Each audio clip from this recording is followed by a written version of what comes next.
नमस्कार दोस्तों and welcome to जी चिल्स। दोस्तों सबसे पहले आप इस वीडियो क्लिप को देखिए। पूर्व मंत्री, पूर्व विधायक और विधायक, पूर्व विधायक इसलिए बोल रहा हूं सांसद बनने वाले हो। ये वीडियो क्लिप चुनाव से पहले अयोध्या की है, जब अखिलेश यादव ने अपने उम्मीदवार को लेकर यह भविष्यवाणी की थी। अखिलेश यादव ये भविष्यवाणी बेहद कॉन्फिडेंट होकर कर रहे थे। शायद उन्हें आभास हो गया था कि अयोध्या में आरएसएस और बीजेपी दोनों मिलकर काम नहीं कर रहे। अब जरा ध्यान दीजिए, चुनाव के पहले अयोध्या में राम मंदिर प्राण प्रतिष्ठान के दौरान जोश के समय होश में बात करने वाले आरएसएस प्रमुख मोहन भागवत ने मोदी का नाम लेकर क्या कहा था, जरा इसे ध्यान से सुनिए। सब में आनंद है, सब में उत्साह है और ऐसे समय में जोश की बातों में थोड़ी सी होश की बात करने का काम मुझे ही दिया जाता है। आज हमने सुना कि इस प्राण प्रतिष्ठा महोत्सव में पधारने के पूर्व प्रधानमंत्री जी ने कठोर व्रत रखा। जितना कठोर व्रत रखने को कहा था उससे कई गुना अधिक कठोर व्रताचरण उन्होंने किया। मेरे पुराना उनसे परिचय है, मैं जानता हूं वो तपस्वी है ही, परंतु वो अकेले तप कर रहे हैं, हम क्या करेंगे। पीएम मोदी का गर्दन घुमाना और भागवत जी का परंतु बोलना बहुत कुछ कहता है। आप जरा ध्यान से समझें। देखिए, प्राण प्रतिष्ठा के दौरान पीएम मोदी कठोर व्रत रखे हुए थे। इस दौरान वो भूखे भी थे। इस पर भागवत जी का कहना है कि पीएम मोदी अकेले व्रत रखे हैं, ऐसे में हम क्या करेंगे। इस बयान के कई पॉलिटिकल मायने निकाले जा रहे हैं, क्योंकि लोकसभा चुनाव रिजल्ट आने के बाद संघ प्रमुख भागवत ने कहा कि जो वास्तविक सेवक है उसकी एक मर्यादा रहती है।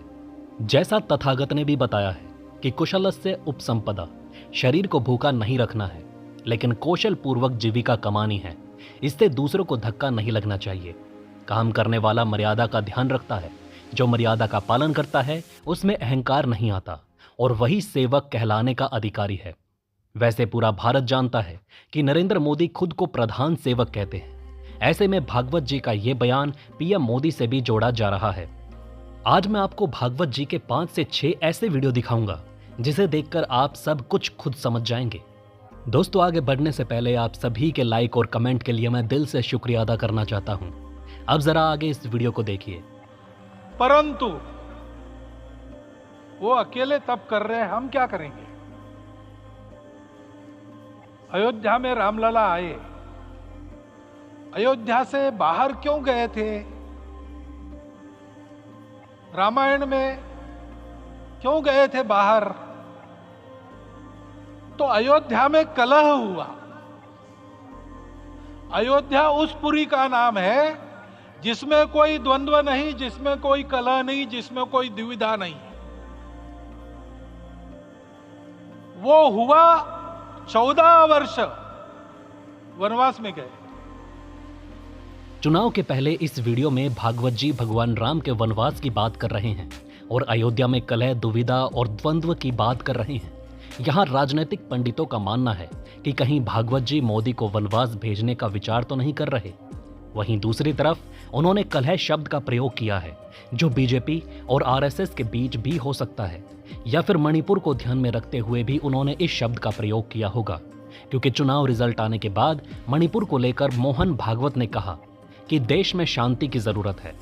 1 साल से मणिपुर शांति की राह देख रहा है, उससे पहले 10 साल एकदम शांत रहा। उन्होंने आगे कहा कि अचानक वहां उपजी या उपजाई गई कलह अब तक चल रही है, उसका ध्यान कौन देगा। प्राथमिकता देकर उस पर विचार करना चाहिए। मोहन भागवत जी के द्वारा वनवास शब्द का प्रयोग पीएम मोदी के लिए बेहद घातक है, क्योंकि उन्होंने चुनाव रिजल्ट आने के बाद हाल ही में कहा कि समाज परिवर्तन से व्यवस्था परिवर्तन होता है। उन्होंने अचानक परिवर्तन की बात तेज कर दी है, जिसके कारण ये माना जा रहा है कि पीएम मोदी की कुर्सी सुरक्षित नहीं है और यहाँ बेहद तेजी से योगी आदित्यनाथ को बैठाने की कोशिश की जा रही है। उन्होंने जोर देकर आगे कहा कि पूरी दुनिया में समाज में परिवर्तन आया है, जिसके परिणाम स्वरूप व्यवस्थागत परिवर्तन हुआ है। मोहन भागवत ने कहा कि मणिपुर 1 वर्ष से शांति की राह देख रहा है, इसलिए प्राथमिकता से इस पर विचार करना होगा। दोस्तों, इस वीडियो में आप देख सकते हैं कि राम मंदिर प्राण प्रतिष्ठा के समय पीएम मोदी मोहन भागवत के एक एक शब्द को बेहद ध्यान से सुन रहे थे। अब जरा आगे का ये वीडियो देखिए, जब वो कलह पर चर्चा के बाद मोदी की तरफ उंगली करते हुए अहंकार पर ज्ञान देने लगे। हमको भी सारे कलह को विदाई देनी पड़ेगी। छोटे छोटे परस्पर मत रहते हैं, छोटे छोटे विवाद रहते हैं, उसको लेकर लड़ाई करने की आदत छोड़ देनी पड़ेगी। आखिर है क्या? ये बात बताई। वो सामान्य नागरिक कैसे थे? निर्दंभ, प्रामाणिकता से आचरण करने वाले, केवल बातें करने वाले नहीं और बातें करके उसका अहंकार पालने वाले नहीं थे।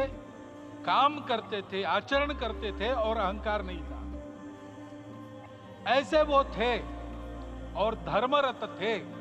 यानी क्या थे? रिजल्ट आने के बाद मोहन भागवत ने कहा कि हाल ही में हुए लोकसभा चुनाव के दौरान राजनीतिक दलों ने मर्यादा नहीं रखी।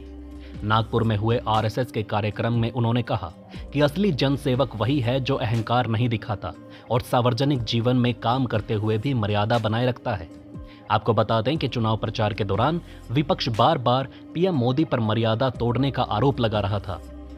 अब आगे का ये वीडियो देखिए, जब उन्होंने पीएम मोदी की तरफ इशारा करते हुए कहा कि अकेले तप करने से कुछ नहीं होगा, बल्कि सामूहिक तप करना होगा।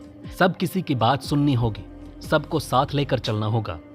और तपस का तो मूर्तिमान उदाहरण आपके सामने आज दिया गया। व्यक्तिगत तपस तो हम करेंगे, सामूहिक तपस क्या है? संगच्छध्वम संवदध्वम संवो मनांसी जानता। हम साथ चलेंगे, बोलेंगे आपस में, उसमें से एक सहमति का संवाद निकालेंगे, एक ही भाषा बोलेंगे। वो वाणी मन वचन कर्म समन्वित होगा और मिलके चलेंगे, अपने देश को विश्व गुरु बनाएंगे। ये तपस हम सबको करना है। ये बयान उन्होंने अयोध्या प्राण प्रतिष्ठा के दौरान दिया था। लेकिन अब जरा ध्यान से सुनिए कि उन्होंने चुनाव रिजल्ट के बाद विपक्ष के बचाव में क्या कहा।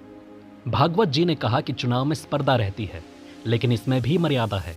असत्य का उपयोग नहीं करना चाहिए। संसद में बैठकर सहमति बनाकर चलाने के लिए चुनाव होते हैं। चित्त अलग अलग होने के बाद भी साथ ही चलना है।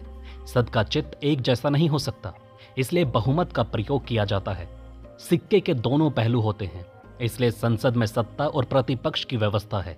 उन्होंने कहा कि जब चुनाव होता है तो मुकाबला जरूरी होता है। इस दौरान दूसरों को पीछे धकेलना भी होता है, लेकिन इसकी एक सीमा होती है। यह मुकाबला झूठ पर आधारित नहीं होना चाहिए। भागवत ने आगे कहा कि प्रचार के दौरान मर्यादा का ध्यान नहीं रखा गया। यह भी नहीं सोचा गया कि इससे समाज में मन मुटाव पैदा हो सकता है।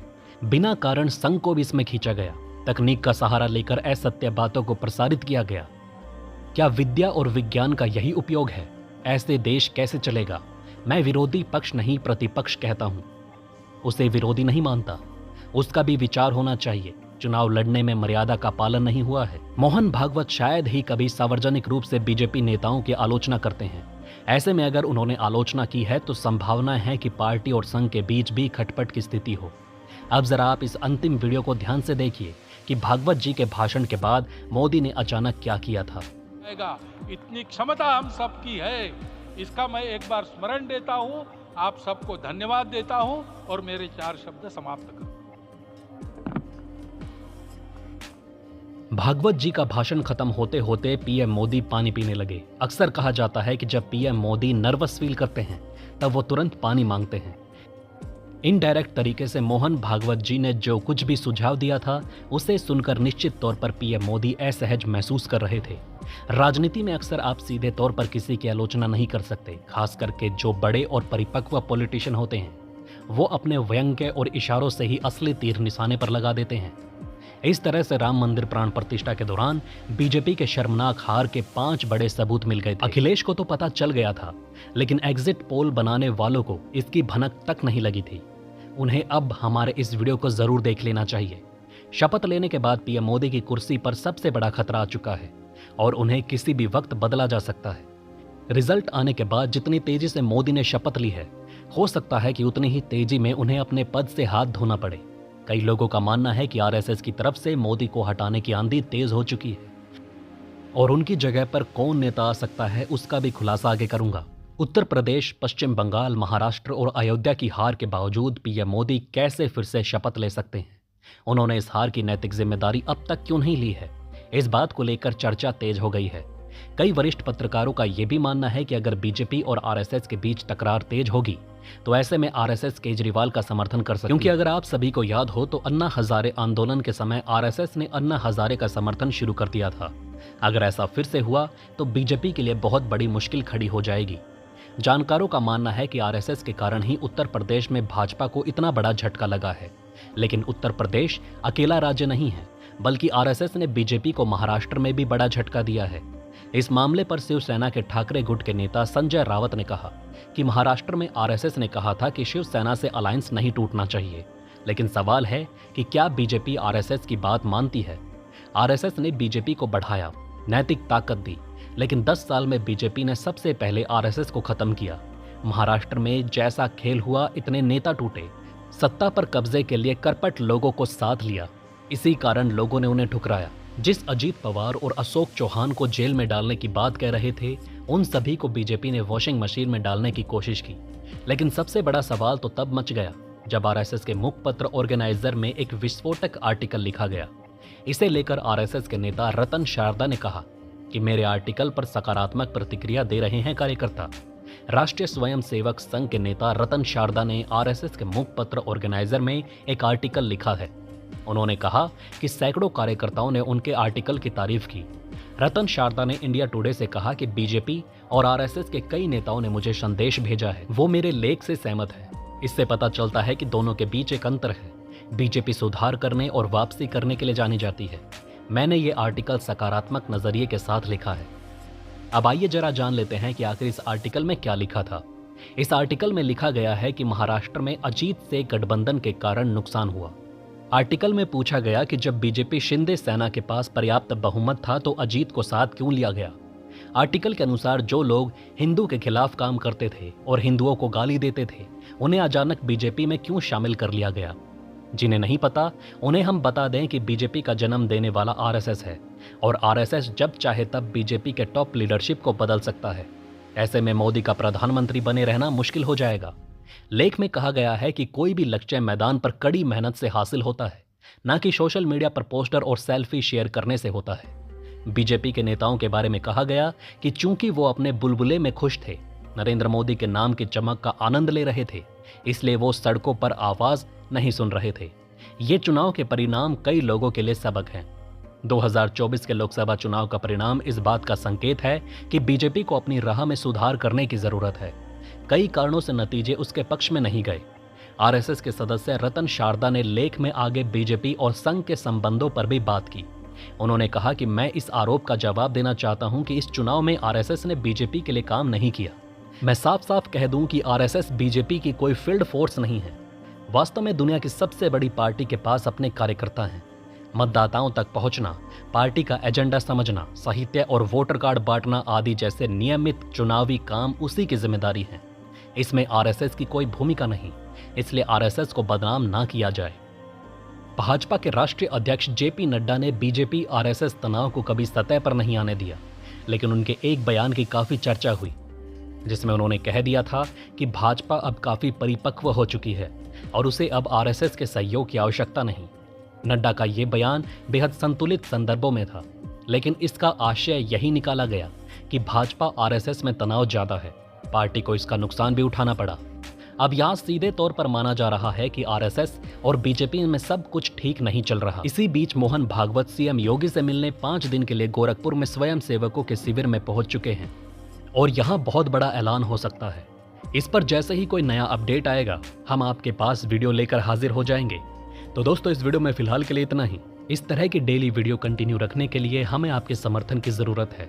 कृपया इस वीडियो को ज़्यादा से ज़्यादा शेयर करें और उम्मीद करते हैं कि आप इस वीडियो पर कम से कम 500 लाइक देंगे। आप देख रहे थे जी चिल्स। जल्द पूरे होंगे आपके सारे विल्स। धन्यवाद।